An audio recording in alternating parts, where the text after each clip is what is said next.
Hey everybody, Jennifer from Scrapping with the Influence. I am back with a new project today.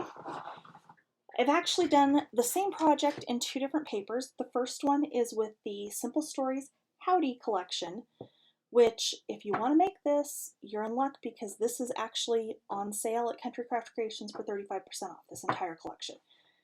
I also made the same project a second time using the Simple Stories Simple Vintage Rustic Christmas. So, as you can see from the way the video started, both of these are lighted. So, the tutorial for this lighted element and this lighted element will be separate. They're all going to post at the same time. But rather than make this whole thing like super long, I did this one separately, I did this one separately. So, let's take a look. I'm going to start with Howdy.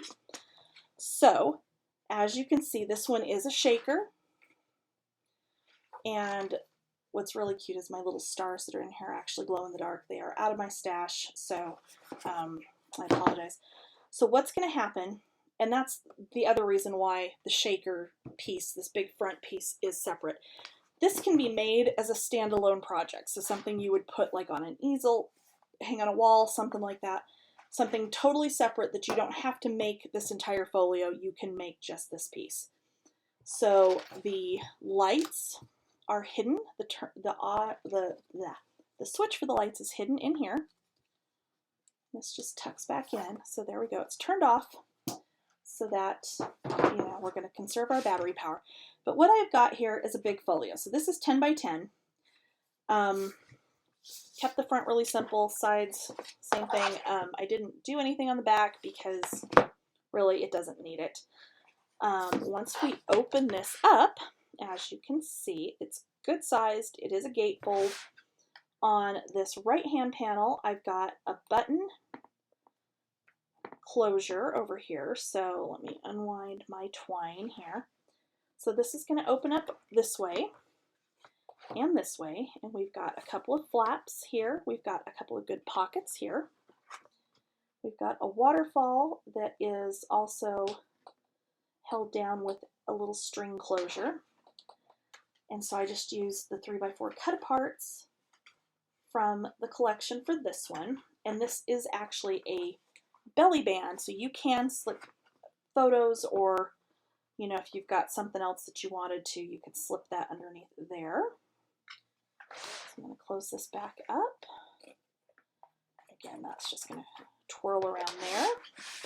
On the left hand side, again, I've done the same button closure with the string. This one is just a very large box pocket, so this is half an inch deep, so this is good sized. You can get a lot of pictures and things into this side of this folio. Photos, memorabilia, whatever, and it will hold 4x6 pictures.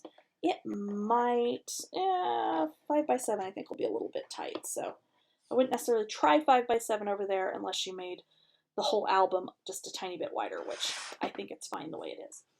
So in the center here, we've got two closures as well. And again, so this one is going to flip up this way. This one's going to flip down this way. They are the same.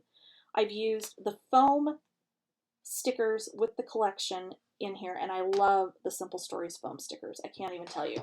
So that's what this little wanted is down here, and the Wild Adventures and that little star. This piece right here with the cactus is one of their page pieces, and the page pieces are basically bigger pieces that I think really are intended for scrapbook pages, but they're great for mini albums. So that's page pieces. This is part of a page piece that I cut down. You'll see here in a minute. This is also page pieces in here. So what I did on this front flap is I've just got some smaller photo flips that just flip out there and then close down in. Both of these have a big acetate pocket flap. So this is the entire width of that flap. Again, these are the foam stickers, some of the flat back brads over here, stickers off of the sticker sheet here, and then just some leftover cut apart pieces. This whole piece is going to fold up this way. And I did a 5x7 photo mat up here, and again, those foam stickers that I absolutely adore. And then we've got 2 good-sized pockets in here to put photos. So this is going to fold back over this way. We're going to close this up here.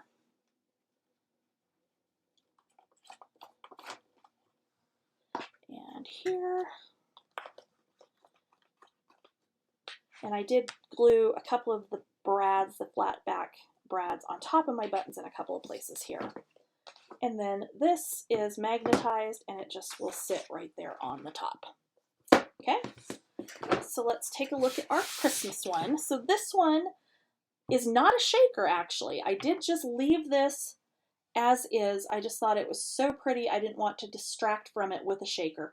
The lights kind of ring around the outside edge just underneath the leaves on the poinsettia, so you can kind of see there where our lights are.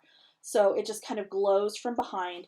I had some flat back gold pearls out of my stash that I put down inside and on the corners here. Again, your little space to turn off is hidden down in here, and this one I actually tucked it a little far back in there, so I'm going to leave this one on for right now. And again, held onto the front with magnets.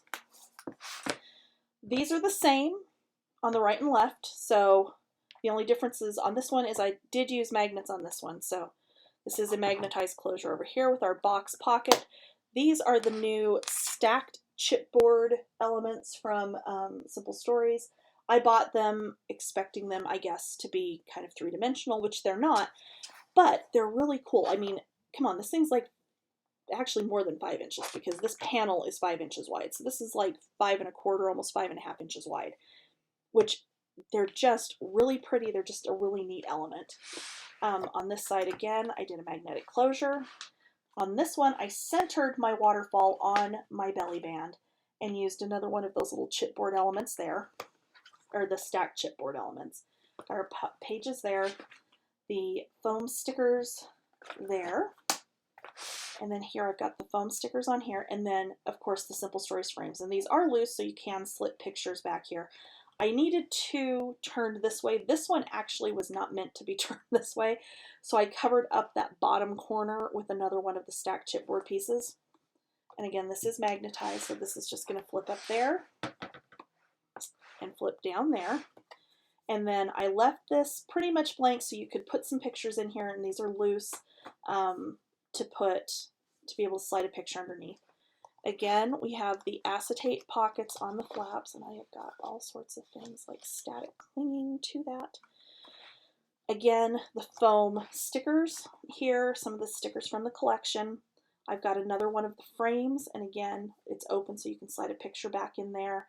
You could do some journaling here. You could use one of the journaling cards and attach that down there once you've written out what you want to. This is going to flip up.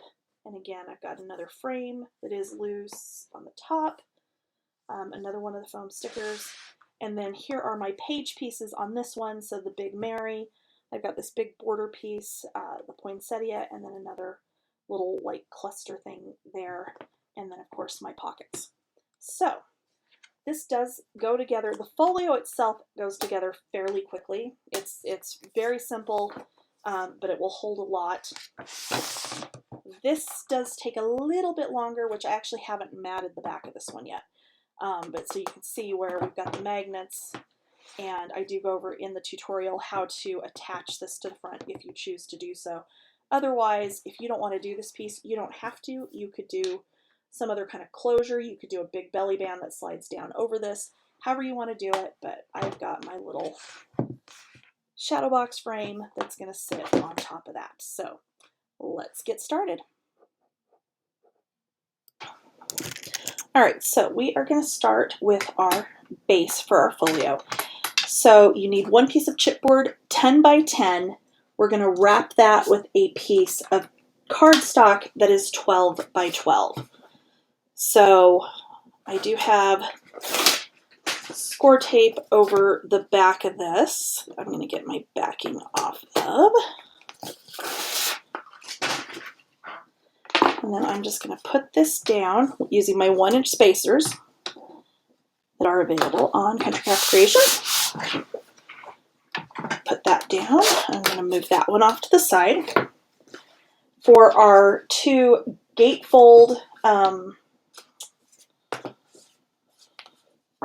flaps. Yeah, they're flaps, aren't they? It's been one of those days. You need two pieces that are 5 by 10. You're going to wrap those with cardstock that is 7 by 12. So again, I'm going to use my 1-inch spacers. I'm going to get the backing off of my score tape.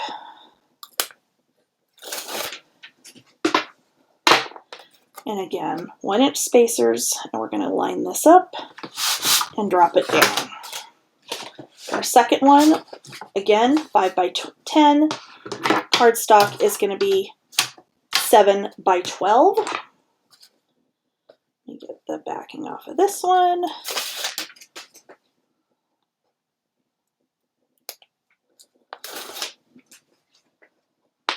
And again, I'm just going to drop that in there. All right, so I'm going to swap out one of my 1-inch spacers for my 1.5. And you're going to have two spine pieces that are 1.5 by 10. You're going to wrap those with cardstock that is 4.5 by 12. And why is my autofocus doing that again? I'm really sorry, you guys. I don't know why it keeps turning itself back on. But I have fought and fought and fought with this thing so that it won't keep doing that, and it just does not seem to work. I think it's partially the software that I use to record is no longer going to be supported after the first of the year, and I just have not had time to research and find new software. Okay, so for the spine, you need 1.5 inches on each side, so this is 4.5 by 12. So I'm using my 1-inch spacer on the top, my 1.5 on the side. We're going to do that one more time.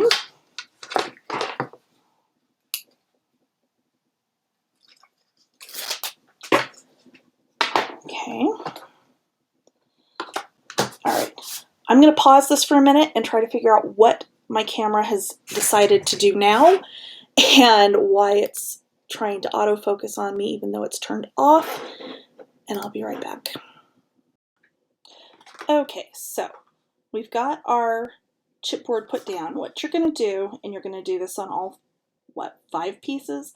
You're going to fold against the chipboard and burnish, okay? You're going to do this on all 4 sides, okay? Like so. Once you've done this on the 2 spine pieces, and I've got one of them done already because I was testing out a new recording software so that hopefully this is going to work better than it has been. What we're going to do is cut out the corners. Okay, so you're going to cut out the squares on the bottom.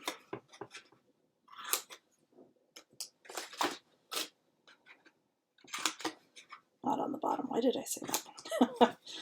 You're going to cut out your squares. Okay, and then you're going to miter. So you're going to fold this in. You're going to put your scissors up against the edge of your chipboard and miter that corner. Because when we fold this over, you don't want anything sticking out.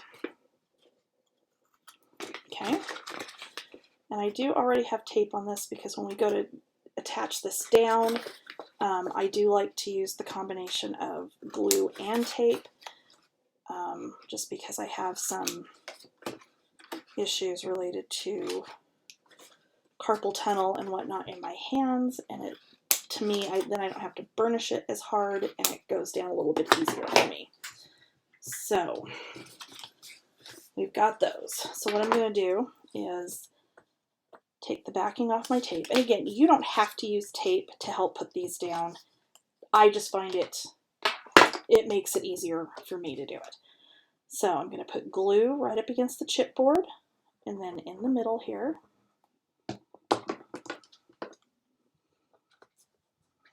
And then down. And then do our other end.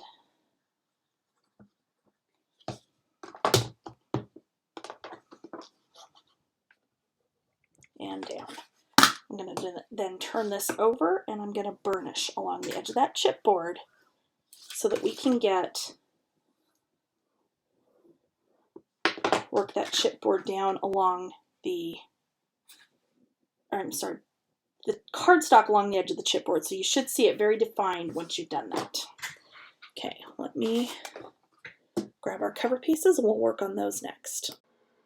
Okay, so for the cover pieces, we're going to do the same thing. We're going to fold and burnish around all 4 sides. Okay, I have gone ahead and done that with all 3 pieces.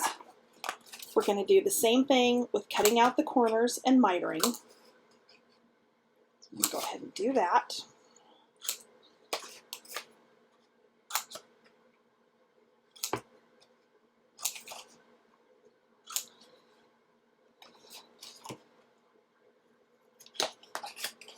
And then miter.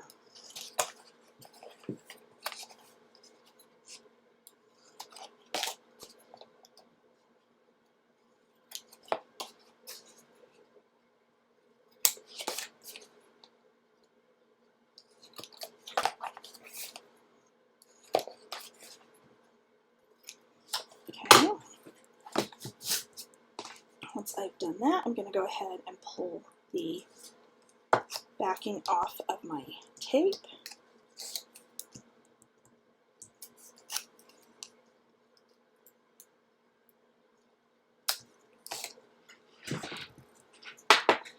And then we'll go ahead and do just like we did on the ends of the spine, only on the cover pieces, you're going to do it all the way around. Of course, this wants to log up on me again.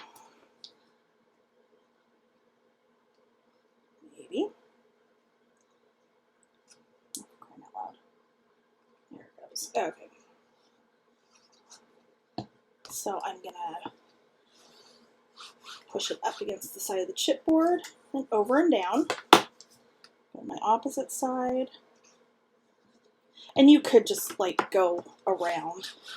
I'm funny about that. I want it to be a little more symmetrical. So if you don't mind, then by all means you can just go around and do it, but it's not a big deal. Okay.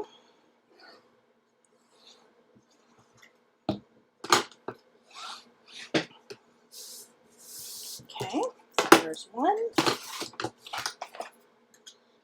I'll do the exact same thing on the next 2.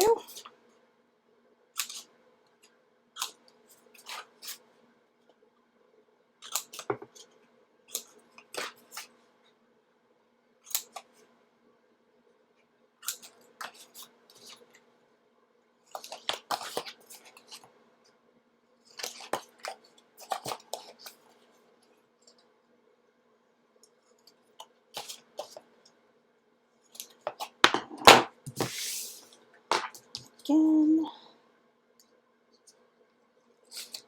Actually, I didn't miter that one.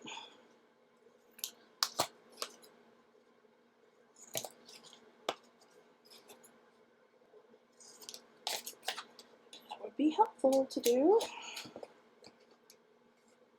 Okay, so since I pulled the backing off of that one, I'm going to do this one first. Even though I prefer to do the short side first, just because I don't think... Oh, no, I did. Right there is weird. Not sure what I did there. Okay. Alright.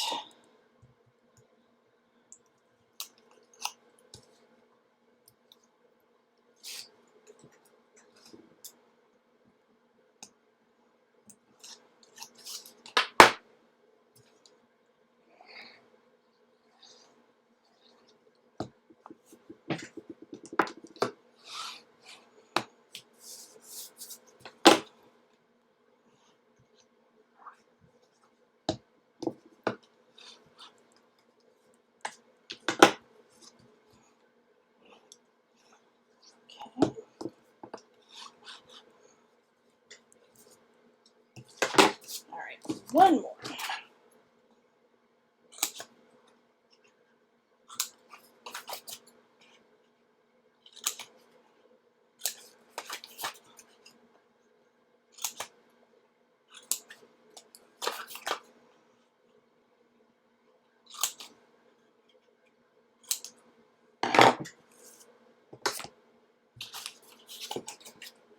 miter.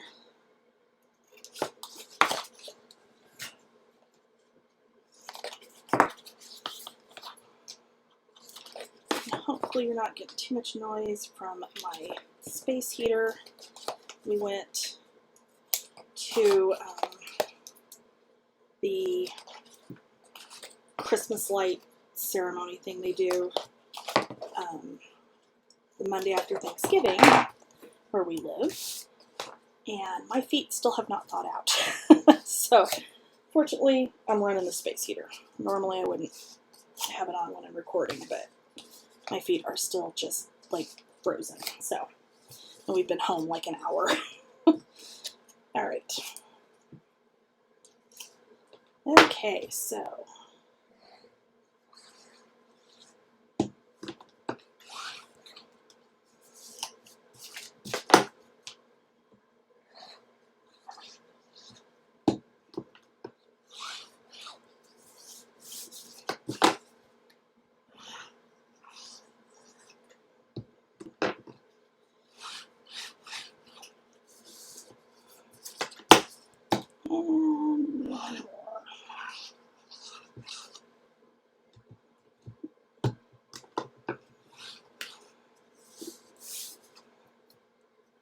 all right, so I'm gonna move those aside. Gonna get some of that mess off of my board here. Okay, so I'll start with one of my spine pieces. You want the good sides facing up for this. So I'm going to pull my backing off, and I'm going to do some glue. The key here is you don't want to get any adhesive too close to that chipboard edge there. That's almost too far away. There we go. Because you don't want it to show. So I'm going to start by laying my cover on top of my spine, and I'm just going to use my finger to guide it until I feel it fall off the side there.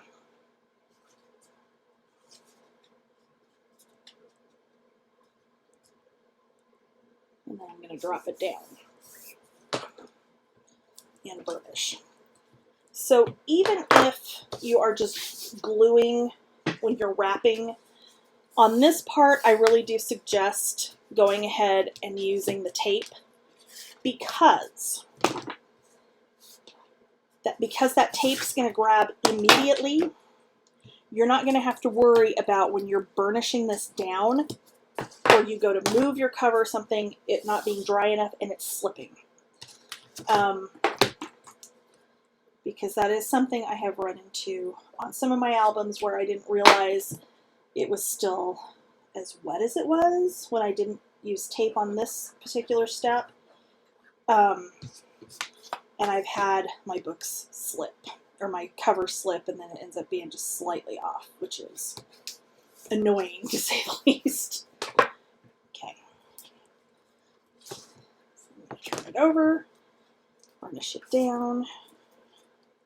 And I'm just going across here and just kind of working that spine piece in between these two, because as you can see, you're not gonna have a whole lot of space in between them. In fact, there's really no space in between them, which using this wrap method you can do, because that's what it's gonna look like. Okay. So we're going to do our other side now.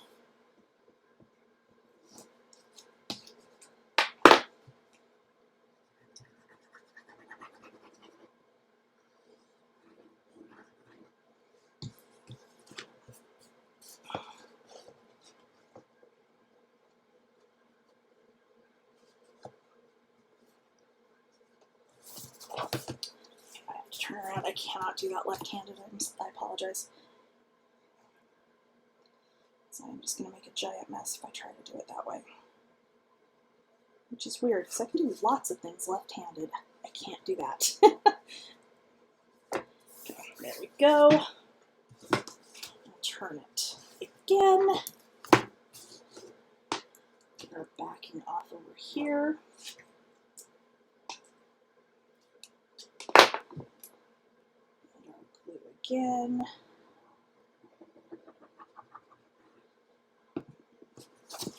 And our last piece.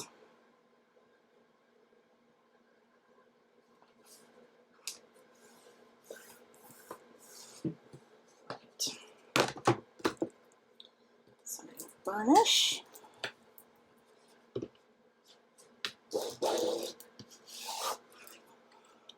And there is our cover. So that should meet just perfectly in the middle there. Of course, we've got our cool shaker that's going to sit on top of this. I haven't decided at this point if I'm going to attach it completely like to one side so it would open like this, or if I'm going to do magnets where you're going to lift this whole thing off and then open up your book. Haven't decided that part yet. But now we need to reinforce our 2 spine pieces. So I have 2 pieces of cardstock that are 6 by 9 7/8, and those are going to go right here. This part, I strongly suggest you use tape on this because you don't want this to lift, you don't want this to bubble, you don't want this to wrinkle, and if you're using glue on this step, it can wrinkle when you go and put this down and when you bend these covers up the first time after you put this piece down. So I am going to turn it sideways so I can line it up where I need it. And then put that down. Come to the other side and do the exact same thing. And again, these were 6 by 9 7/8.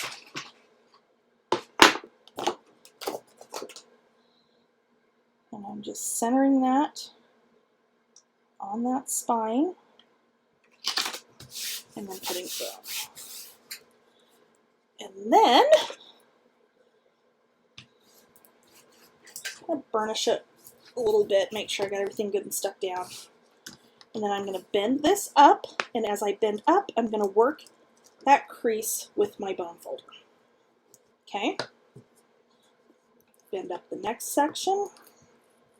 And again, I'm just going to work that crease so that this stands up.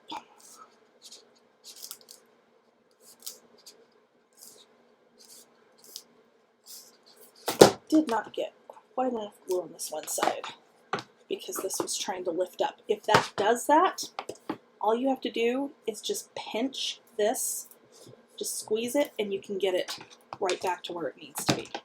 Because that does happen occasionally. Not super often, but every once in a while. I'm trying so hard to not get too much glue. Because see, okay, so here we go. Did it on both sides. I should have gone further out with my glue. So you can see all I'm doing is just pinching. And that's going to force that spine back to where it needs to be. And because it's now reinforced on this inside, it's going to be fine from that point on. I'm going to hold it. Okay? All right, so let me get my inside pieces together and I'll be back. All right, so we are going to start with a box pocket. This can go on the right or the left flap. You're going to start with a piece of cardstock 11 7/8 by 6. And you can see I mitered this, but that was before I realized my camera had shut off. So with the 11 7/8 at the top, you're going to score at 1/2 inch and at 1 inch. And then you're going to come on this other end. Actually, no, you're going to turn it all the way around and go 1/2 inch and 1 inch again. And then turn so that the shorter side is across. And then 1/2 inch and 1 inch again. Okay. You are going to miter from that outside score line. Apparently the cat's going to grace us with his screaming again. Okay. You're going to come down here on the bottom. You're going to cut across the score line to the inside score line. and then you're going to cut up to the first score line and then up to the second score line. So you're going to have a little tab right here, okay? We're going to do the same thing on the other side.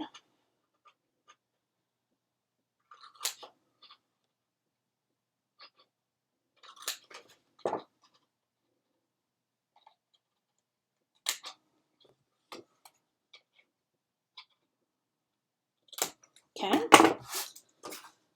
so there is that. You may have to fold that in and miter this just a tiny bit. But that one's really wonky. I'm going to have to miter it too. But that's okay. Crying out loud. Okay, and then I'm going to check that little tab. So I'm going to fold my first tab in. I'm going to check that because sometimes when you're cutting on those score lines, you can get a little kind of out of whack. And that's totally fine. It happens. But what we're going to do, let's get the right score line here, people, because I had 2 of them on there and one of them's wrong. And then it should be okay for that one.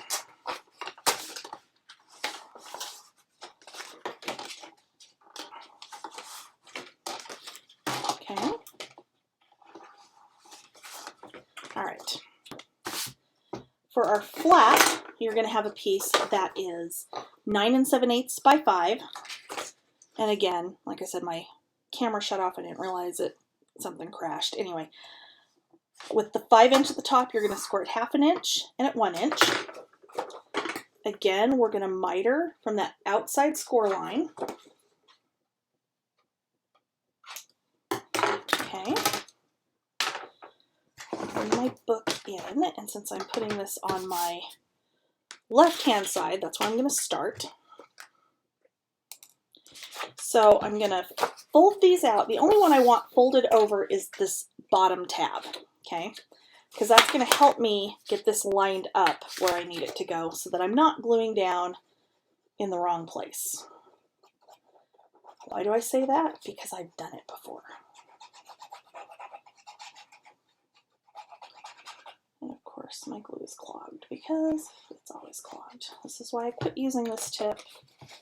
Used it at a retreat, realized how much I missed using that tip. Put it back on the bottle, and now I'm back to fighting more than normal with the glue. So yay! Alright, so we're going to burnish that down. I am going to just kind of hold that for just a second because it did not act like it was going to go down. Okay, I'm going to fold those little tabs in. I'm going to fold this in. Push back on our other score line, and then we're just going to glue these other 2 sides down. Okay, so we should be, except that actually ended up coming up higher than I wanted it to. But it's a big enough pocket, I'm sure it would be fine, but it's going to bug me, so we are going to cut some of this off. So instead of this being 6 inches, why don't you take this on yours down to 5 inches so you don't have to do anything weird like I'm doing right now. I hate when I do this kind of thing, particularly on camera, but if nothing else, then you guys know that I screw stuff up all the time. Okay, so I'm going to take 1 inch off of that because that was higher than I had planned on it being, and I didn't realize I hadn't adjusted my measurement when I did that. So I apologize for that. And then mitering those again.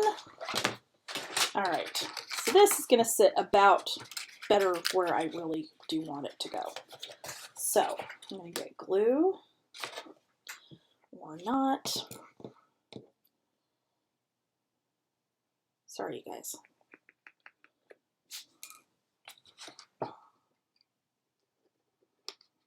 really, because I didn't come down here last night to work on this. I should have taken the metal tip off and I didn't. So that's my fault. Okay. So I'm going to fold both of those in and lay it down. And since it's a box pocket, you want those to be squared up with the bottom of your pocket so that those sides stand straight up and down.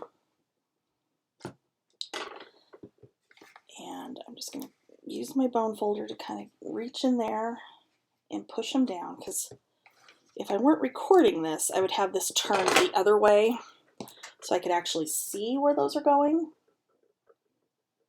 But I don't want you guys to have to try to figure out, for me doing it upside down for you, where those went. Okay, so those are down. I'm just going to burnish one more time. Okay. Now I'm going to take my flap. I'm just going to fold over my first tab, so the one that we're actually going to glue down. We're going to glue it almost at the edge of our spine there.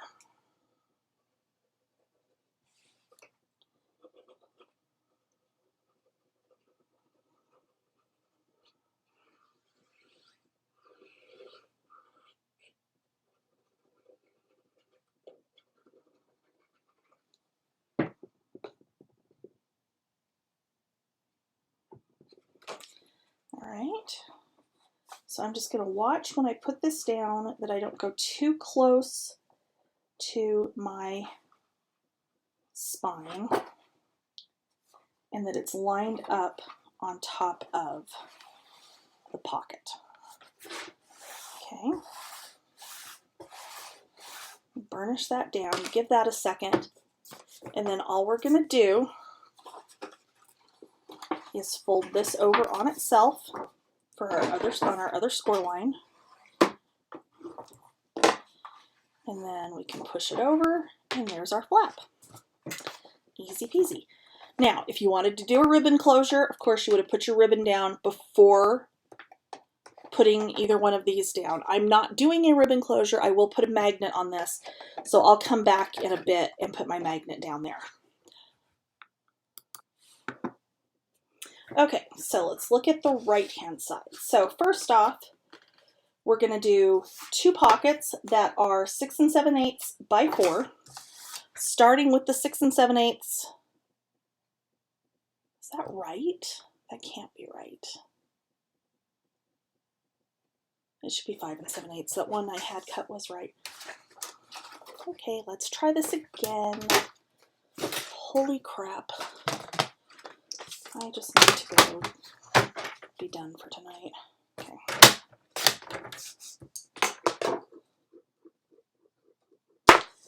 5 7/8 was correct because I didn't think it was. I tossed those out. So let's try this again. Okay. We're going to start for the right hand side with two pockets, 5 7/8 by 4. With the 5 7/8 at the top, you're going to score 1/2 inch, turn, 1/2 inch again, and turn. Okay.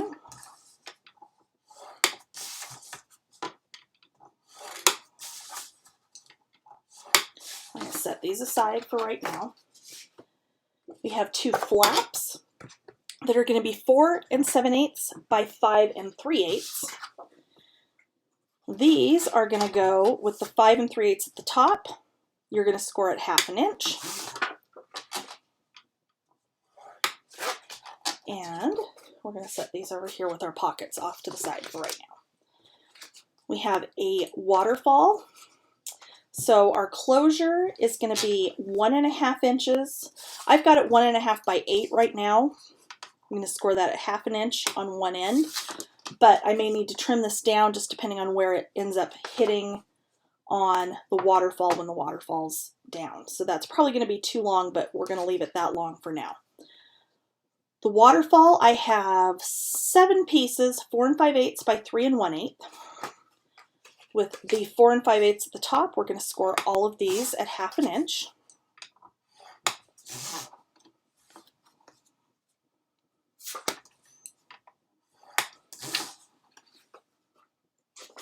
Assuming I can get a hold of them.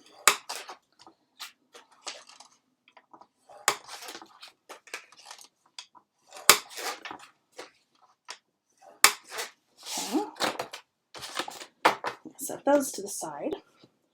We're going to have a belly band that waterfall is going to sit on. This is 10 7/8 by 3 1/8. With the 10 7/8 at the top, I'm going to score it 1/2 inch. Turn it around, 1/2 inch again. And then we have 2 flaps. First flap is going to be 9 7/8 by 4. Excuse me. With the 4 at the top of the scoreboard, you're going to score it 1/2 inch. And again at 1 inch.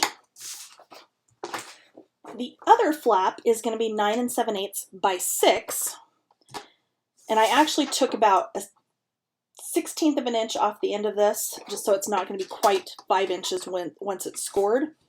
So with the 6 inch at the top, or the almost 6 inch at the top, score it 1/2 inch and at 1 inch. So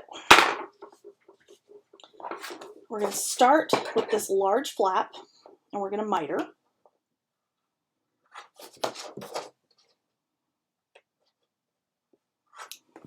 And the small flap, and we're going to miter this one as well. And you're just mitering from that outside score line. Okay. I'm going to fold over just that first score line, the one that we just mitered, and burnish on both of these.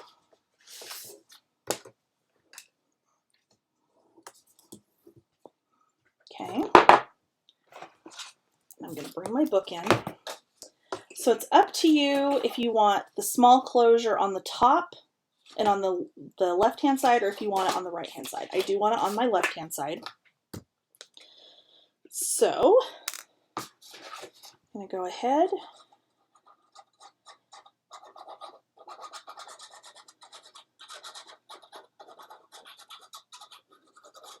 and get glue on my tab. I'm going to put this down again because it's a 7/8 of an inch shorter. We're just going to center it up. I'm going to put it down almost to my hinge there where it folds. And if it's easier for you to kind of fold this up and then put it down so that it's in the right place, then go right ahead and do that. Once it's down, I'm actually not going to fold my second score line on that just yet. I'm going to just fold it back so this is out of the way. And we're going to do the same thing on the other side.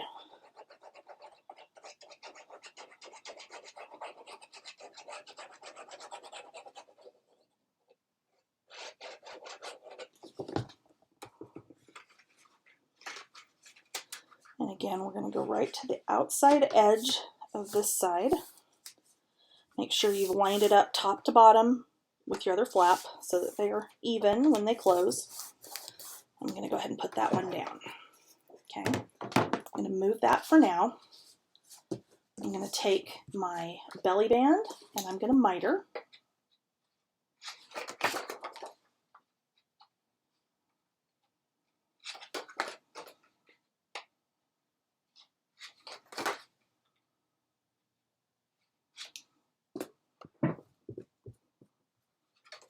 Okay, I'm going to fold and burnish. Okay, I'm going to miter our little closure piece and fold and burnish that one as well. And then I'm going to take my waterfall pieces. These do not get mitered. And I'm going to fold and burnish all of my tabs on those.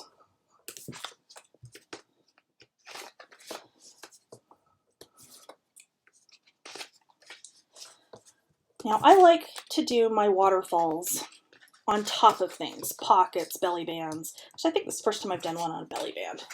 I usually do them on pockets. Because having something that's the same width as the waterfall helps you get it nice and straight and lined up. You can also, because I think it's Bonnie, puts them in her scoreboard and does them that way.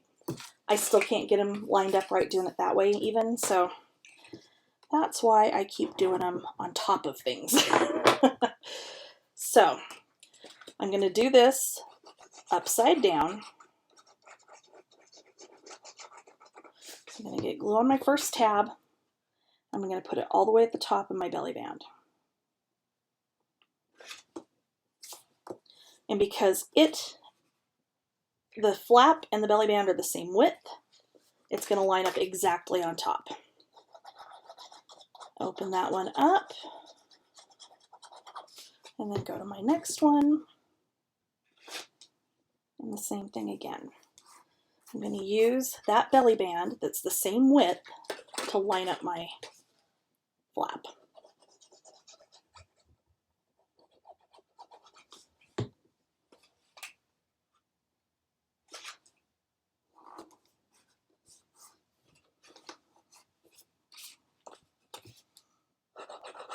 And the next one.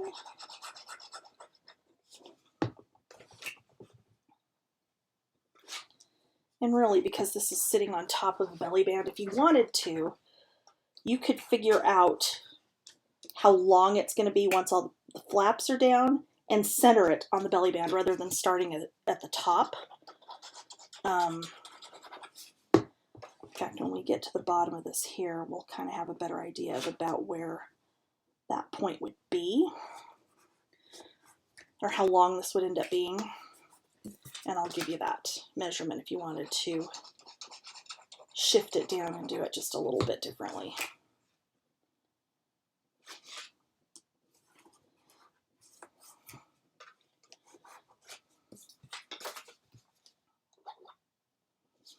And so for my last one, where I haven't matted anything, I guess I really don't have to do it that way.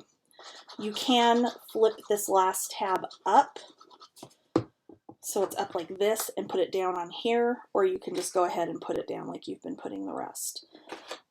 Because nothing's been matted yet, I'm going to go ahead and do that.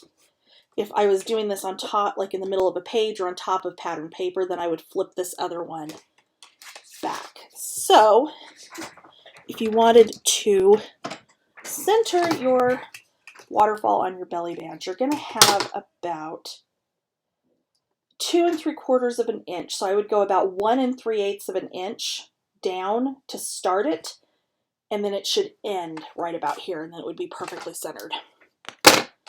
But I did not do that. And my 8" is going to be about perfect for this. So I'm going to go ahead and glue my closure on here.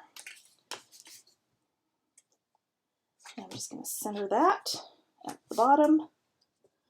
And then this whole thing is going to go on this flap. Okay. So let me get my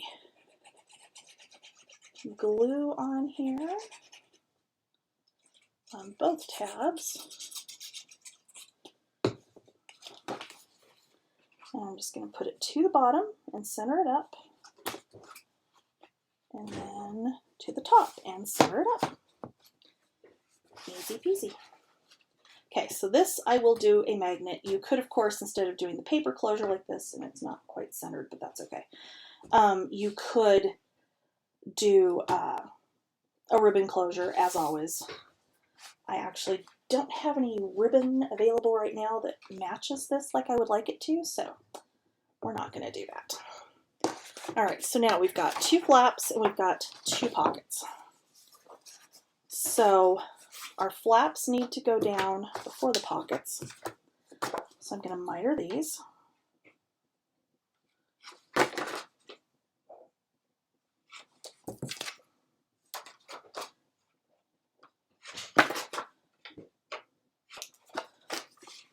And then fold and burnish.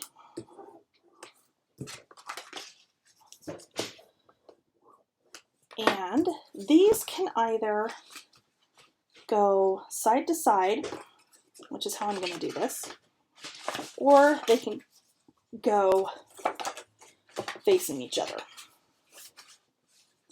which honestly is kind of cute too. But I think I'm still going to go with my original plan, which was side to side. So this is going to mirror kind of what we're going to do in the center section here in a minute. So I'm going to put this down right there by my hinge. I'm going to put it even with this flap, where that flap's going to sit once it's closed. And I'm going to do the same thing to the other one. I'm just going to put it so it's opening the opposite direction. And let's move our pockets out of the way for now.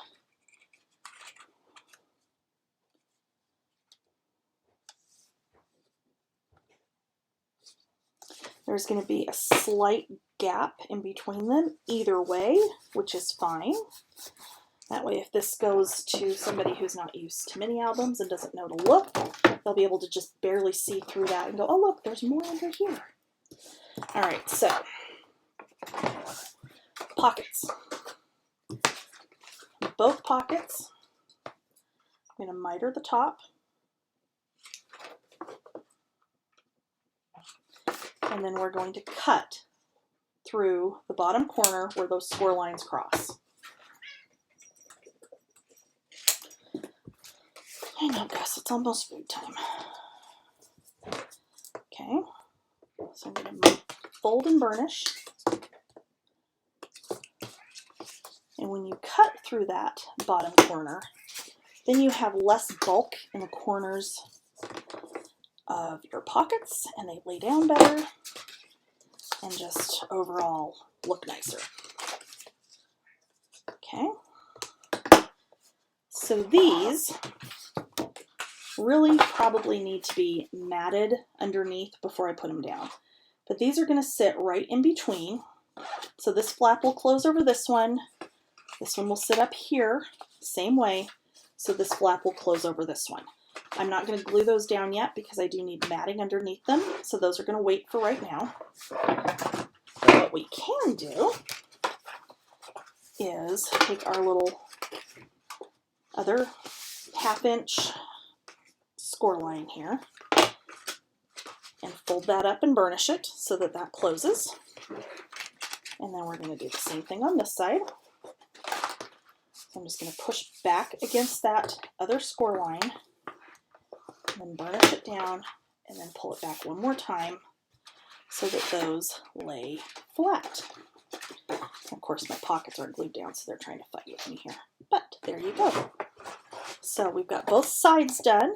Let me finish getting everything together for the middle, and I'll be right back. Okay, so let's work on our center section. First off, I have 2 pieces that are 10 7/8 by 3 1/2. And I've lost, there it is, my scoring tool. With the 10 7/8 at the top, we're going to score 1/2 inch. Turn, let's move those out of the way, that would help. 1/2 inch.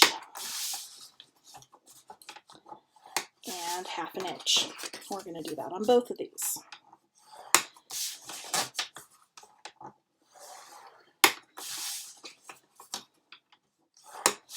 Okay. I then have a flap that is 9 7/8 by 10 5/8. With the 10 5/8 at the top of the scoreboard, we're going to score this at 1/2 inch and at 3/4 inch. Okay. Set both of those aside. Now, this is going to be my little kind of fun element. Well, almost. I have 2 pieces, 4 1/8 by 7 3/8. With the 7 3/8 at the top, we are going to score this at 1/2 inch and then 1 1/8. Okay. So again, 7 3/8 at the top, 1/2 inch, 1 1/8. And why does that seem like it's too long now? I think I changed this between when I started out Yeah, that's actually slightly long. Okay, so this should not be 7 3/8, it should be 7 1/4. So I'm going to take 1/8 of an inch off of this. I knew I changed something on this, I just couldn't remember what it was. Okay, so same scoring, just 7 1/4 instead of 7 3/8. Oh, for crying out loud, come on. Okay, never mind. You can just sit there, it's fine. Okay, I'll set those aside. Now, this is going to be the tricky one. You need 2 pieces of acetate that are 9, I'm going to apologize in advance, but there's a reason, 9 13/16. So, when you are looking at your ruler, your cutting, actually not even a ruler, let's look at the paper trimmer. So, you've got your 1/2 inch is the longest line in between your numbers. The next longest is your 1/4. The next longest is the 1/8. That little tiny one in between the 1/8 and the next line is your 16th. Okay? In fact, I have a cool new ruler that actually has them written on there, if you can see that. I'm just not sure if I love the ruler yet because I'm so used to my Tim Holtz where everything's black and this is not black. Although these are kind of etched. I wonder if I can paint that. Anyway, so this one does show you, but I'm not using that one right now. So 9 13/16. So it'll be 3 of the smallest notches over from the 10-inch mark by 4 15/16. So the tiniest one next to the 5. Okay. You need them just slightly smaller than you would think because of the way this is going to go together. Okay. I'm going to set those aside. Then you need 2 pieces of your patterned paper. And because these pockets are going to sit this way, if it's directional, make sure you're cutting it so that your direction's running up and down. Okay? These are going to be 10 15/16. Again, I'm so sorry. By 4. Actually, yes, no. 10 7/8 by 4 15/16. Again, I'm so sorry. It'll make sense when we're done. Then you need 2 pieces, 9 7/8 by 2 5/8. Okay, you're going to score this 1/2 inch with the 2 5/8 at the top. We're going to score 1/2 inch. I am then going to turn it over. So I'm scoring the opposite direction. Okay, we're going to score it 1 inch, 1 1/2, and then 2 1/8. Okay. When we fold this, we're going to fold up on that first one. Then we're going to turn it over and fold the other direction for everything else. Okay. So when it's folded, this is what it's going to look like. Okay. In this little valley here, we need score tape. And my score tape is missing. No, it's not. It's over here. Okay.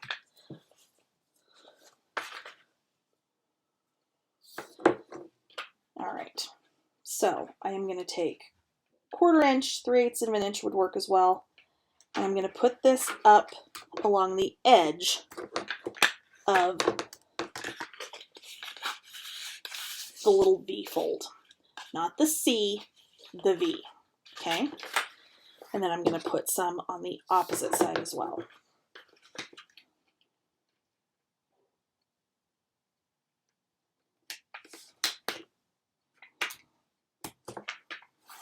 Okay, I'm going to do that on both of these.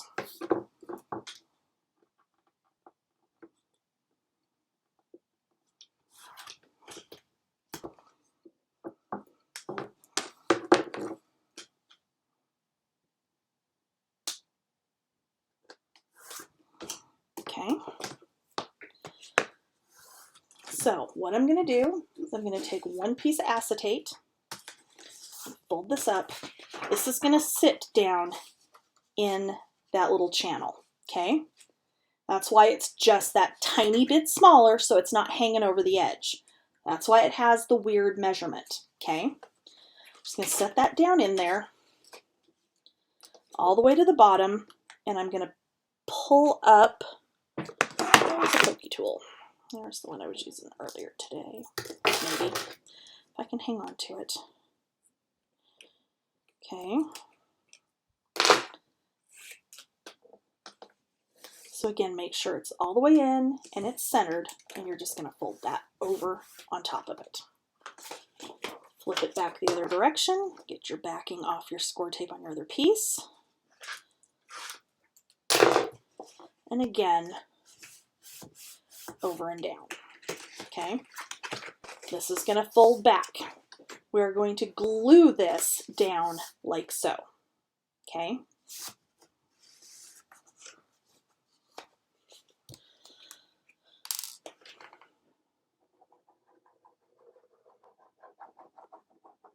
I got out a new tip. And I put the other one into soak, so now it's working much better again, which is awesome. Okay. So we're going to push that down.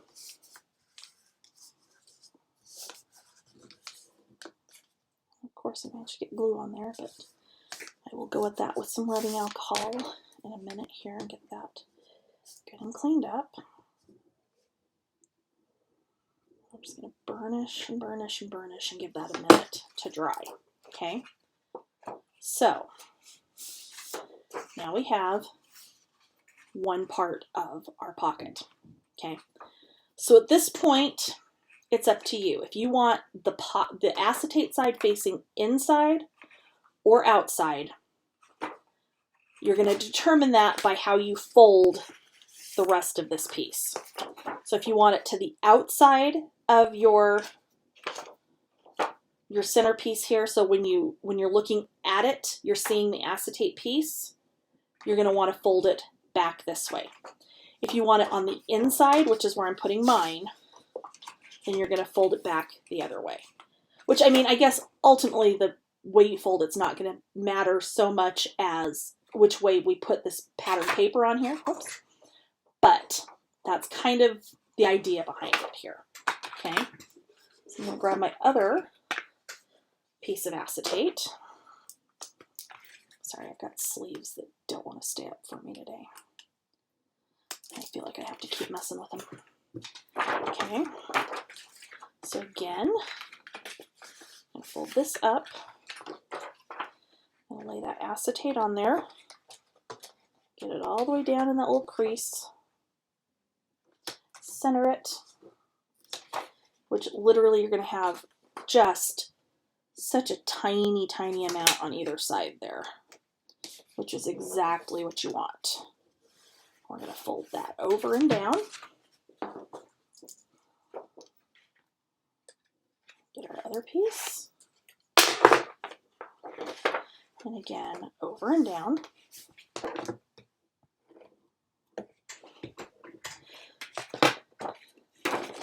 And then we'll go back this way.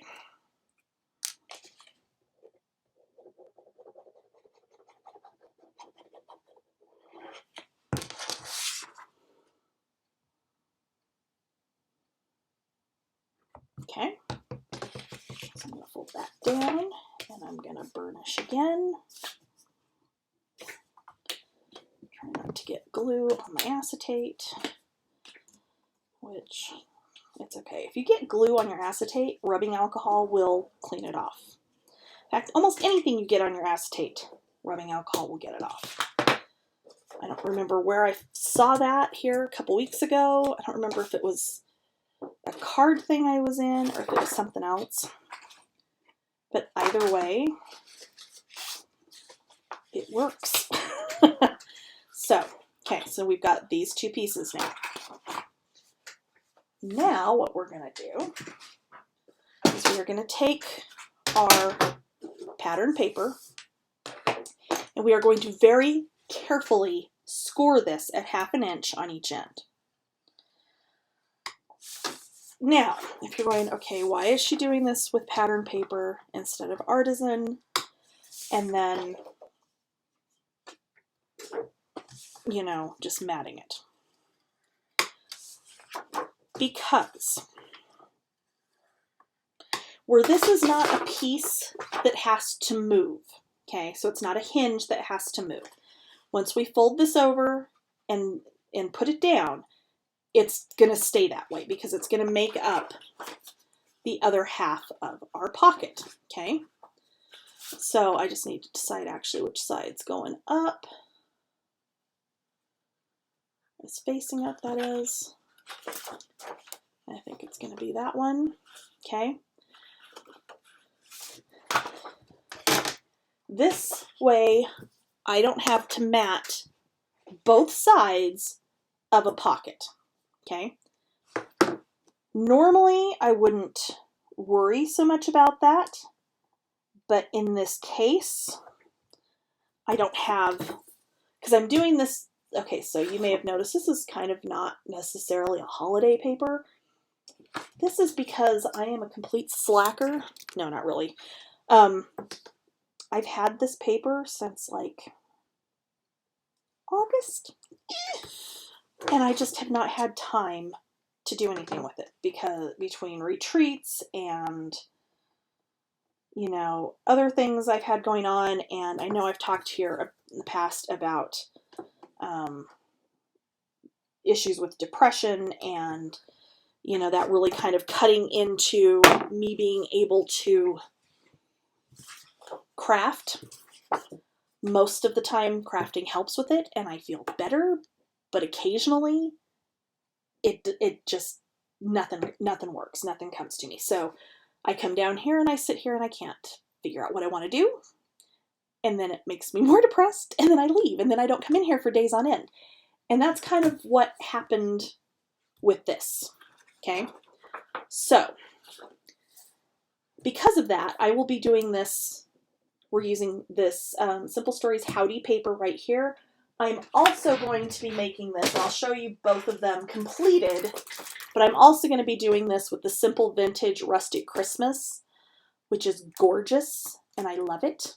So, but I don't have as much of the Simple Vintage Christmas as I do of this. This paper did not have matching solids with it, so we're going to kind of fill in where I might have used solids with some extra pattern. The other one, I have matching solids and a 12 by 12 kit. So that's why we're doing this piece with pattern paper as opposed to having to mat it, because this way we only have to just use this and this piece only. Okay, so I'm going to very, very carefully, actually, take it back. I'm going to go back in here, and I'm going to score this very gently on the opposite side as well. Okay, so we've scored it on both sides because that should hopefully loosen up those paper fibers enough that when we fold over this pattern paper, it's not going to crack. Okay, and again, because the way this is going to go together, we're not using this on a hinge point that's going to get a lot of movement. We should be fine. It shouldn't be an issue. But just to ensure, we're just going to go back and forth over the score lines a couple of times from both sides just to kind of loosen that paper up. Okay, so this actually, because of how I cut it, I do want them on specific sides. So what I'm going to do, I'm going to flip this over. Okay, this is the side that's going to go up. Okay, this is the side that's going to go down. So what we're going to do, I'm going to flip it this way. I'm going to very carefully fold and burnish.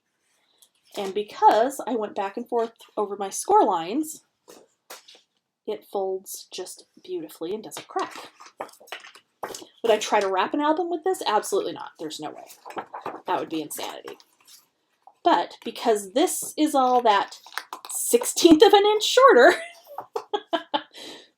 this is going to fold around the outside of that acetate perfectly, which is going to give us our pocket flap. and it's going to have its nice little matting in here. If you wanted to cut strips of this same paper and mat this part right here, you could, or you can just leave it as is. But I'm going to take my backing off on one side. I'm going to slide this all the way down, and then just fold this over and burnish it down. I'm going to flip it around, go to my opposite side, and hopefully I didn't line that up wrong on this other end. I might be slightly off, but it'll be okay. And then get my backing off on this end. Maybe, kind of, sort of, hopefully. There we go.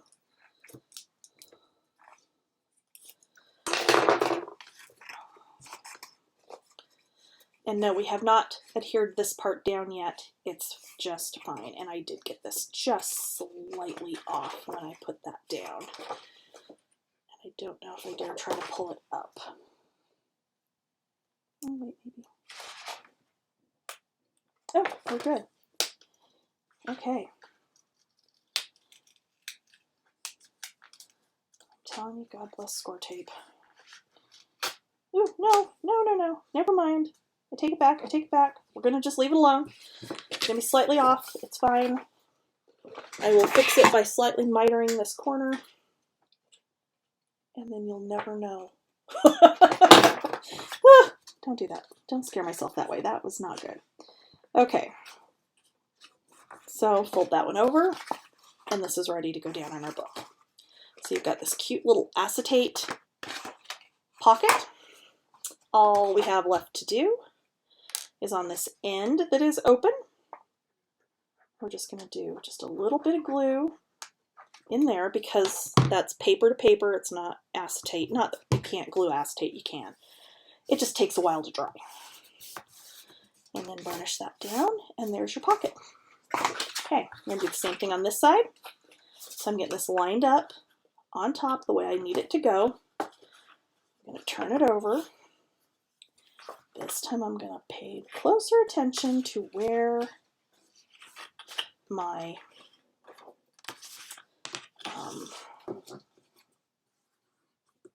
pieces are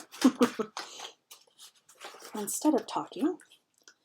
And this time I'm going to make sure we're lined up down at this bottom so I don't have to cut anything off. Okay.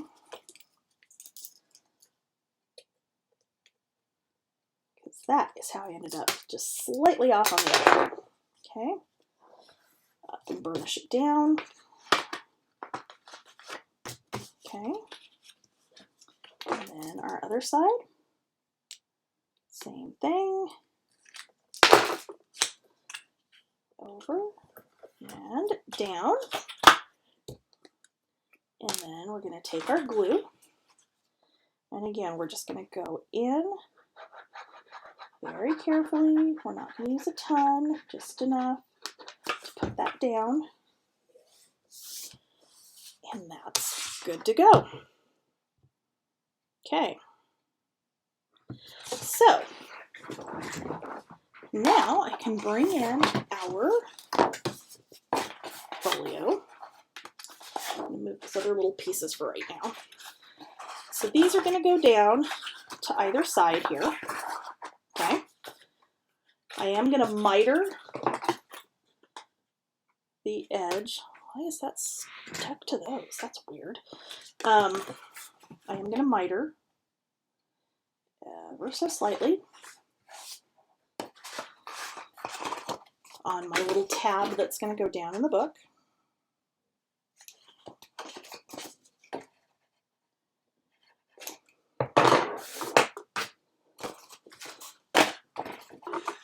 Okay, I'm going to turn it sideways, make sure I'm right side up.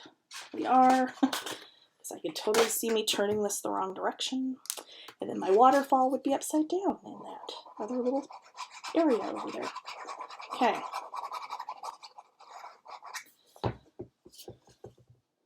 We're going to lay this down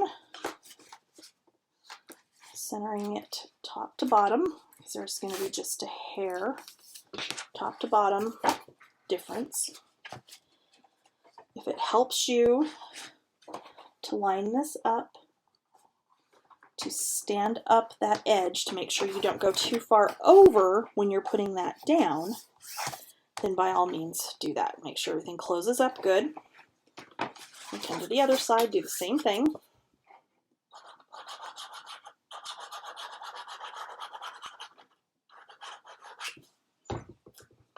Okay. And make sure they're lined up evenly in the middle. And then I'm just going to stand this up and make sure I'm good. And burnish that down. Okay. And I refilled my glue, which always seems to make it flow better. Don't ask me why. It's got to be the pressure, the weight of the glue pushing down and out. I don't know. Anyway, we're getting way too technical here. All right, so next we have our two little flaps. Okay, so I'm going to miter these.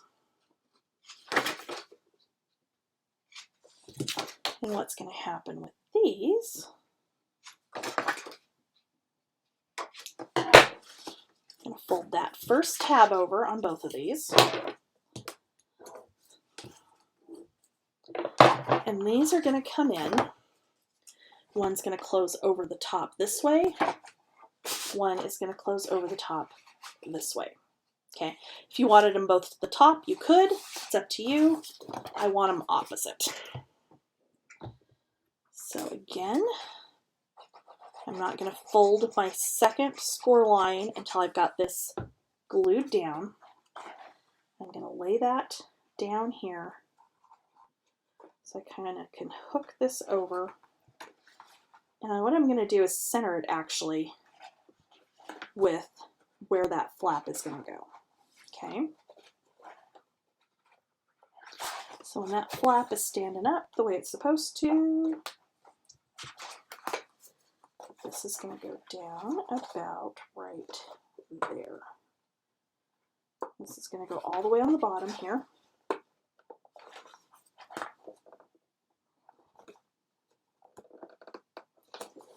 Okay.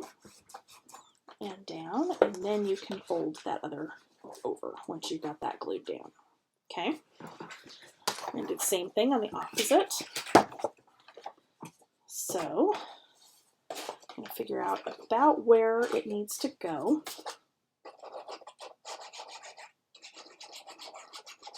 Okay. I'm going to line it up. I'm going to kind of put my finger under there on one side to hold it, and then line up my other side and push it down and burnish.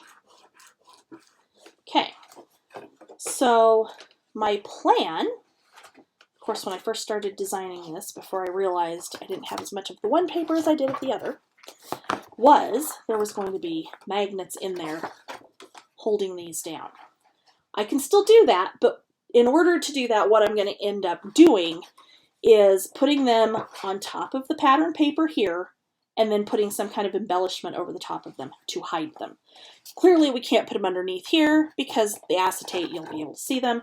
You don't want to just leave them sitting there, so I'll find some sort of embellishment of some kind to stick over the top of those. Okay, so I'm going to open this up, and we've got our large flap.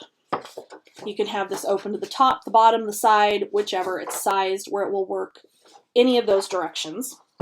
I'm going to have mine open to the top. I'm going to go ahead and miter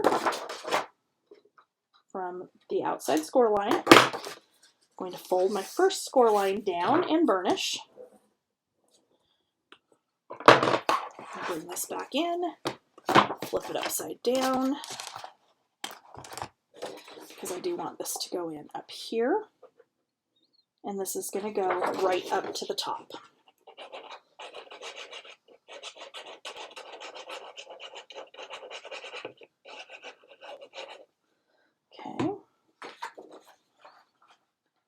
again, just make sure it's sitting in between your flaps here, so it's not going over where that needs to fold. And burnish it down. And this just has that little 1/4 inch gusset, so I'm just going to push it back against that gusset to get it to bend, which where this is a longer piece, it's going to be a little bit tricky, but it can be done.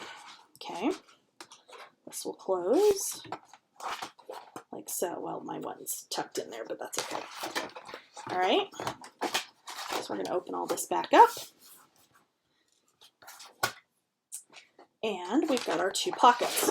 So we're going to stack these like we did the ones under that right-hand side. So I am going to take both of my pockets. I'm going to miter the tops. And if I hadn't made 100 of these, I probably wouldn't stack these to miter them, but I've done enough of them over the years. I'm perfectly comfortable doing it that way. And you're going to cut through where the score lines intersect on the bottom corners. And then we are going to fold and burnish.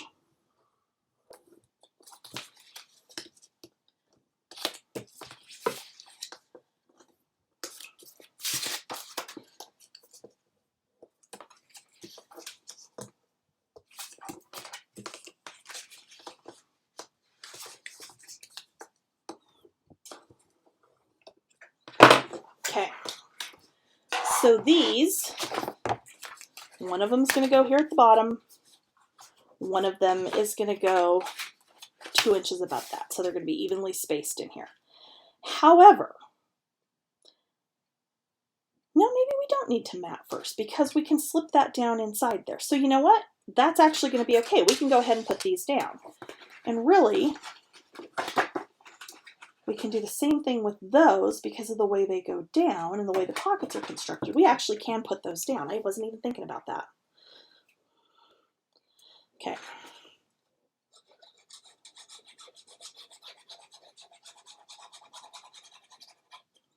All right, so this one's going to go all the way to the bottom. Again, just make sure you're between your little flaps that need to come up. If you want to dry fit this first to make sure that it's not too wide and you don't need to trim it down, then by all means do it because it's easier than getting it glued, realizing it's wrong, and having to pull it back up. Which again, ask me how I know. Okay, so we're going to put those down.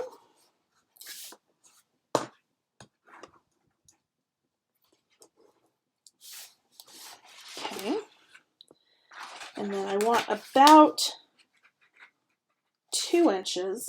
Okay, so my pocket's 3, and I've got how much space here? Got 7, so that would be, yeah, about 2 inches. Roughly. Not quite 2 inches, but close enough. If you want to get really precise, of course, you can measure it.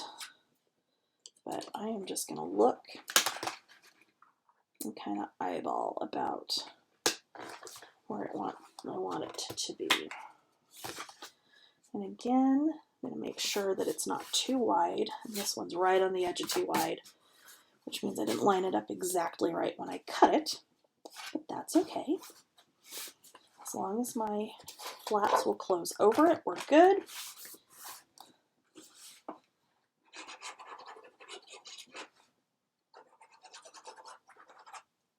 Okay.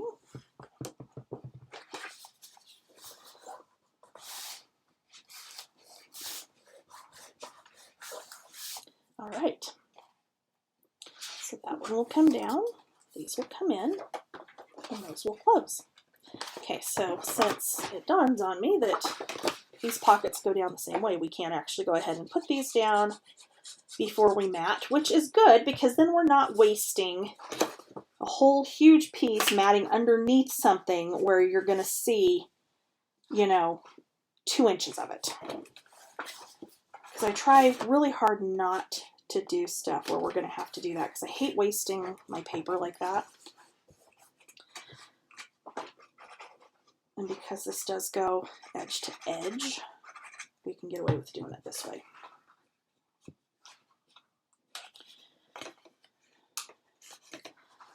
Okay.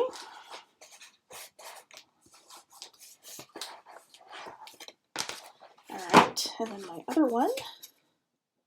That's why I didn't want to do that yet. Actually, it'll be okay because I will just put the matting for the bottom of this right up to the bottom of this. So it will be fine. That's why I was thinking we needed to mat, because really you need to mat that little space right in there. But you know what? I'm going to take my chances. I think I can make it work. All right.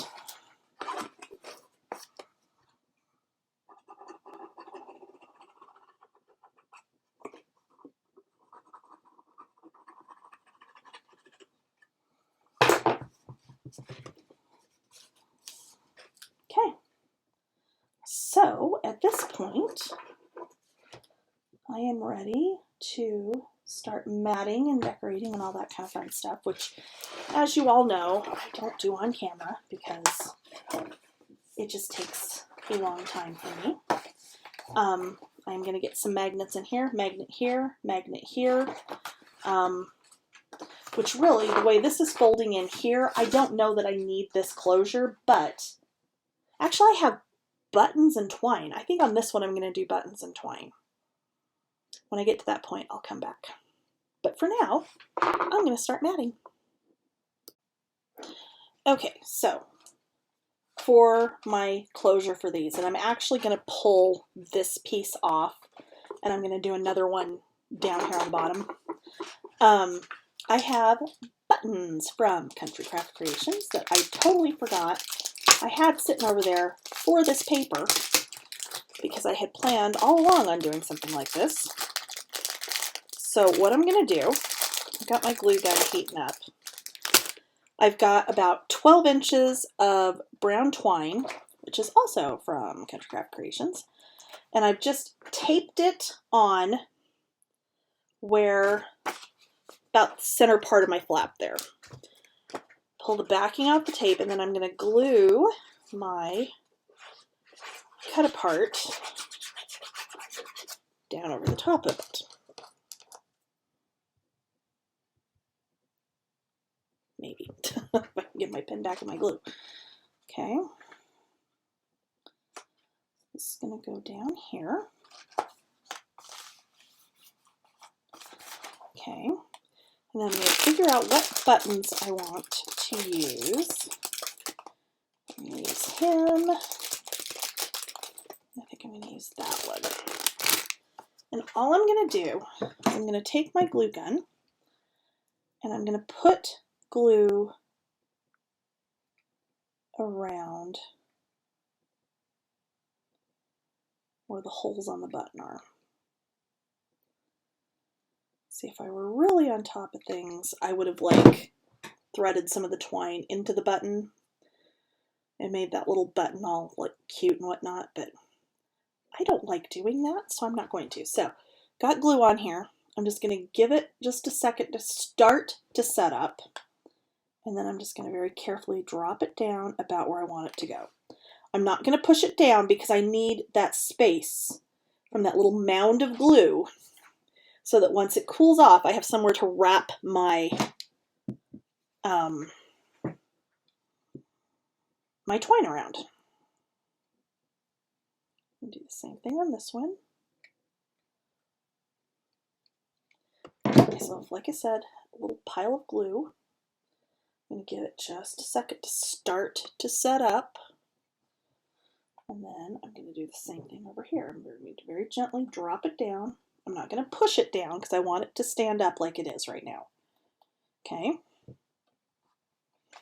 So this one should be cooled off. Not quite, actually.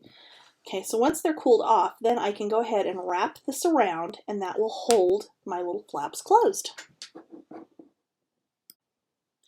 Okay, so before I get too far ahead of myself and forget to show you how we get our removable shaker on the front of our album. So what I'm going to do is I've got my, let me turn it this way, my magnets. And you'll notice I've got opposing poles facing up. That way, every time you go to put this on here, it'll go on just right the first time, every single time. So what I'm going to do, I'm going to pull the backing off of one set here.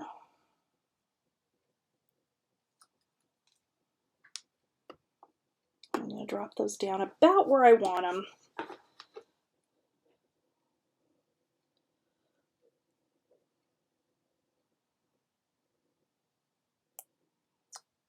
Okay, same thing here.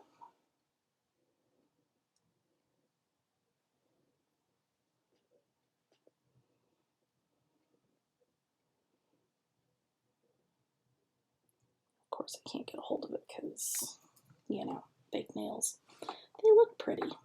Occasionally, they make crafting hard. Okay, so got those on there. Flip this over, make sure I've got it lined up close to where it's going to go. Okay, I'm going to make sure it's right side up. It is, we're good. I'm going to flip it back over just like this. And I'm going to get the backing off of our other half.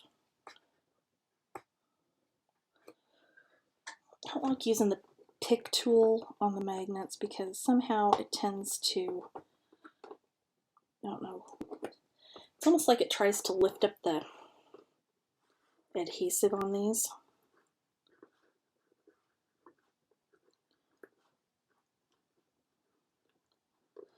Oh, for crying out loud, come on.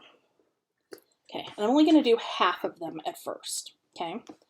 So I'm going to make sure that this is together all the way in the middle, okay? And to help with that, well, we'll see if it helps. This might be a bad idea. This one might be too tight.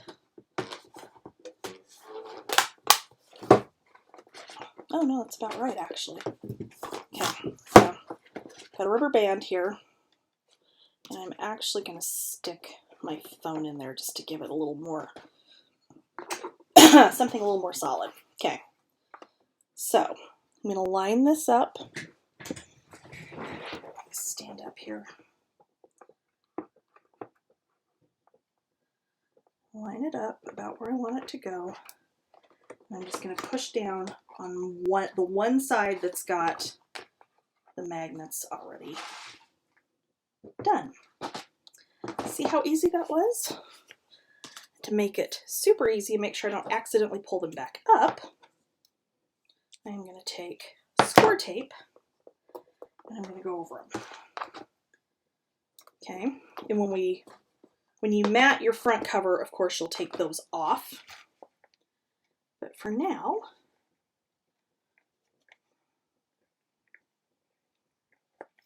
okay.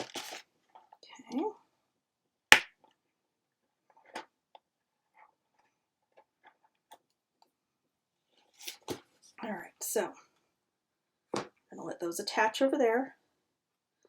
We should still be straight on this other side, so I'm going to drop it down. Excuse me. I'm going to do the same thing. I'm just going to push. So I'm reaching inside my folio and I'm pushing. Okay. And there you have it. It's that easy. So once all of this is matted, and all I'm going to do on the back of this, and again, it's because I don't have a ton of the pattern paper for the Christmas collection, because I'm going to do a different one of these for the Christmas one, and I have a fabulous idea. I will just mat the back of this with some more of the green artisan that I use to build the whole album. There you go. So when I take this off, and I take my phone out, and close this back up, there you go. There's your album all closed. You've got your cute little shaker on there, and to open it, you just pull this off, and there's your album. So there you go. Okay, so this is pretty much done. I did go ahead and mat the front and the spines. I did not mat the back. And then I put that little sticker there pointing to where the little town I grew up in is, because this was a map of the West, and here's Utah. Anyway, that's just me being weird. So I ended up adding something on the inside here. So I used buttons, which you will have seen as part of the tutorial. And then I ended up going back and I had some of the flat back brads, the sticky brads, that I ended up putting on just a couple of the buttons. But I ended up on this front flap just adding some more flaps. So I ended up with 2 that are 5 3/4 by 4.5, or I'm sorry, 4 5/8, and then 2 that are 4 5/8 by 4 1/8. And then I just trimmed down 2 of the 4x6 cut aparts that I loved, and then a couple of the 4x4, and I just did these little flaps on the front. This is my Colors cardstock that I had gotten to match because this one didn't have the matching solids like a lot of the Simple Stories do. So this is banana pepper and sweet potato. And there's actually kind of a more muted yellow and orange that actually go with this as well. But this I just thought worked really well with it. These are some of the page pieces, which are something somewhat new that Simple Stories is doing with bigger pieces. So if you do layouts and things, but they're great for albums. They're really fun. So I ended up doing that there. And then on the back of it, I just did a layout kind of thing with a 5x7. So, all right, so there you go. As always, oops, thank you for watching. If you end up making this project, please, please, please share it on Scrapbookers of Country Craft Creations, as well as on my channel, or I'm sorry, my page, Scrapping Under the Influence, or I have a group that's a little more interactive. It's a little bit easier to post, called I Scrapped Under the Influence, also on Facebook. You can also find me on Instagram at Scrapping Under the Influence. Thanks for watching. Bye. Okay, so I made a second version of this. For this one, I used the Simple Stories Simple Vintage Rustic Christmas. I used the Heartfelt Creations poinsettia die that I cannot find my package for. It's here somewhere. I don't know what I've done with it. Oh, there's the top at least. Oh, there it is. So I did use the large die, so I cut the large one twice and then the small ones one time.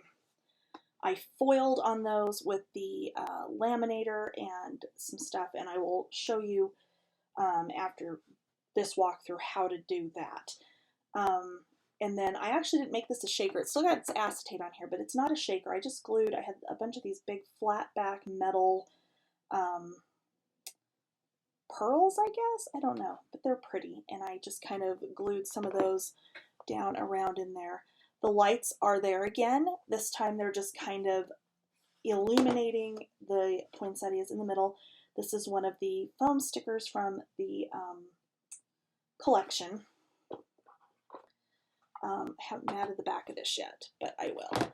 So this one is pretty much the same. The biggest difference being I had the frames for this one. So, and I used magnets instead of any kind of twine. So I do have magnet closures throughout this one. The biggest difference here is I didn't do the flaps on this section because I had the frames. So I've got a frame there and I've got a frame there. But other than that, the pockets are the same. The flaps are the same. You know, your little waterfall over here is the same. And this one I actually used one of the layered chipboard pieces, which is what this big one is. I love these. These are new. And then I've got my pockets and everything there. So I didn't actually have a closure on this. And this one I did center the waterfall like I had talked about during the tutorial for the Western version of this. And then of course this side is just the pocket again. So I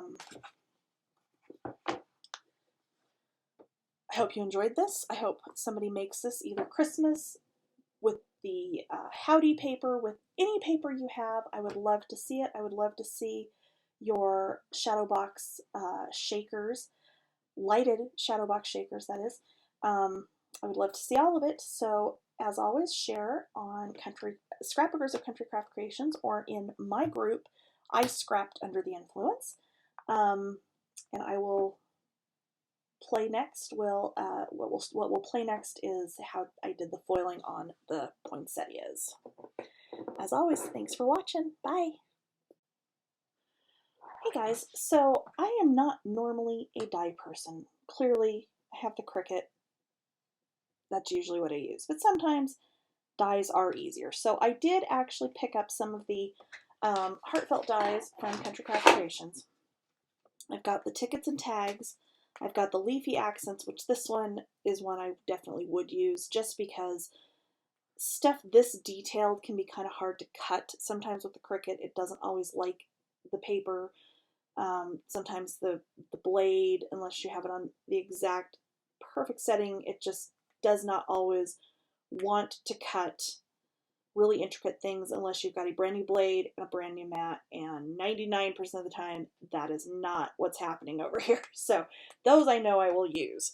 And honestly, the tag thing, you know, I mean, yeah, I can cut tags by hand, but this just was really cool, and they're a good size. They're 3 by 4.5 or 2.5 by 4, so they're both really good size.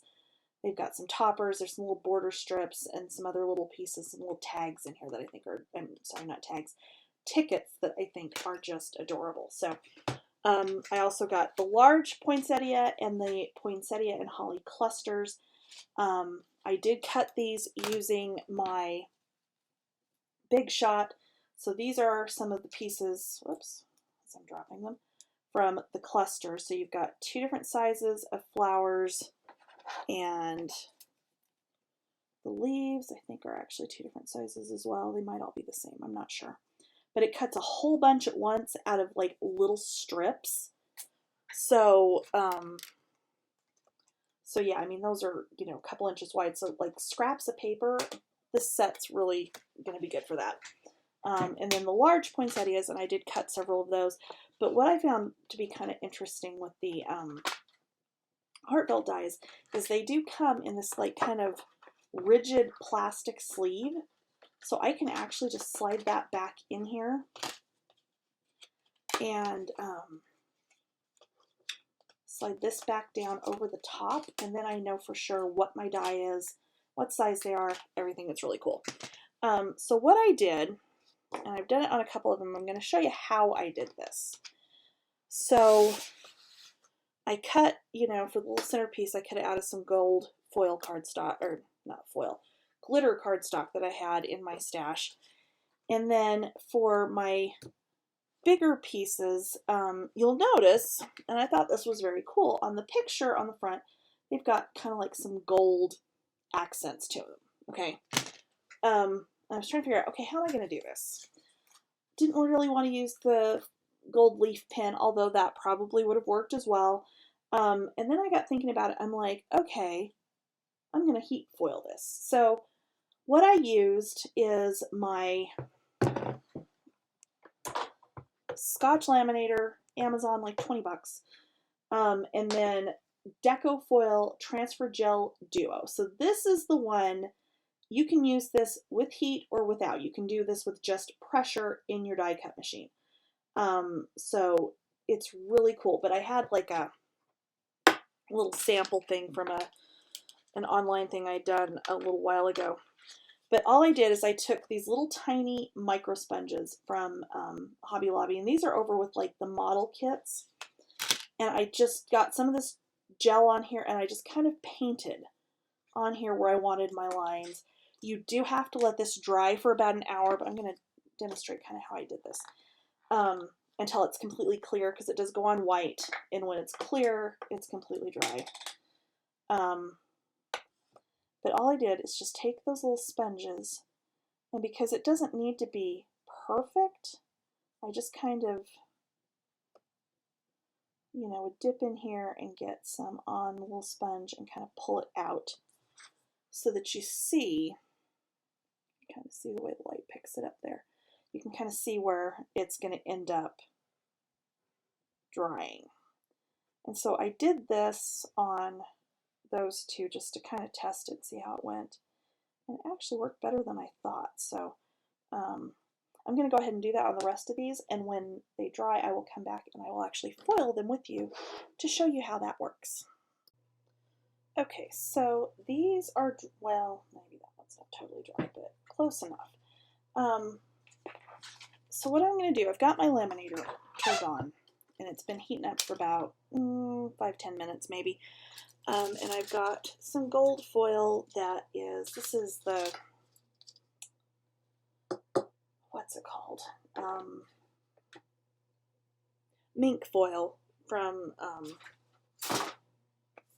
Howdy swap that I got on clearance somewhere. It's not my favorite. I really prefer the Thermoweb, but apparently I don't have any more of the plain gold Thermoweb foil. So we're going to use this. So I'm going to cut that down.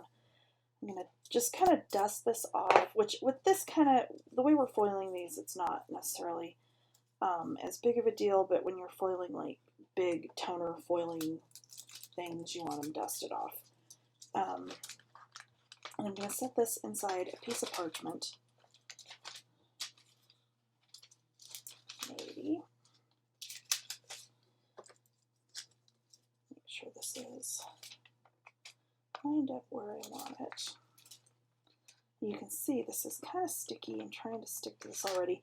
And that's where with this Duo Gel, you can do this through with your die cut machine. You don't have to do it with your with a laminator, which is really cool because you can put this stuff like through stencils and foil things that way, which is really cool. And I've done that actually quite a bit for cards and things, and it's really fun, and I really like doing that. But this was something, like I said, just kind of an experiment, and it actually came out okay. So there's my one that's done and assembled and ready to go. And I'm weird, I like to run mine through twice just to make sure that enough pressure has been applied, enough heat has been applied to make sure everything adheres the way I want it to.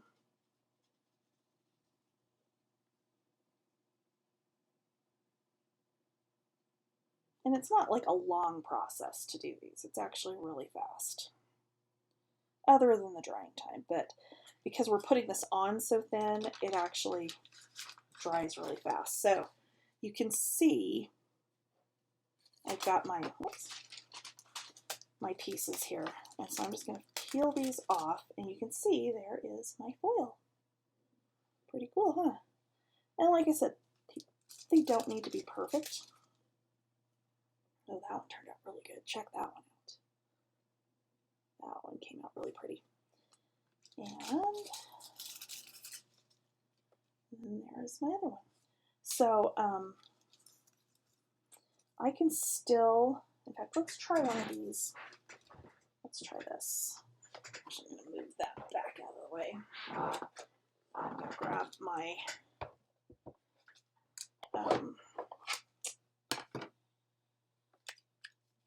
my die cut machine. So I am going to lay this down on here, and this is kind of staticky, so I can kind of get it to flatten out the way I want it. And I'm going to try this with one of the leaves and maybe one of the small pieces.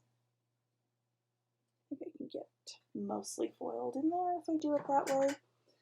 And I want some kind of shim on here so that I've got a little bit more pressure. So I'm just going to put a piece of lightweight cardstock in there. Then I'm going to put my top mat, and I'm just going to run it through. I'm betting that was not quite enough pressure just from the way it went through. So I'm going to very carefully, maybe, oh no, maybe it was enough.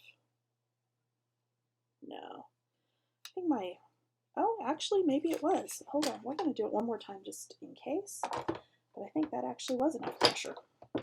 Oh yeah, that was definitely enough pressure because that doesn't want to feed through. Okay, like I said, I have the laminator, so I'm going to use the laminator to do these for the most part.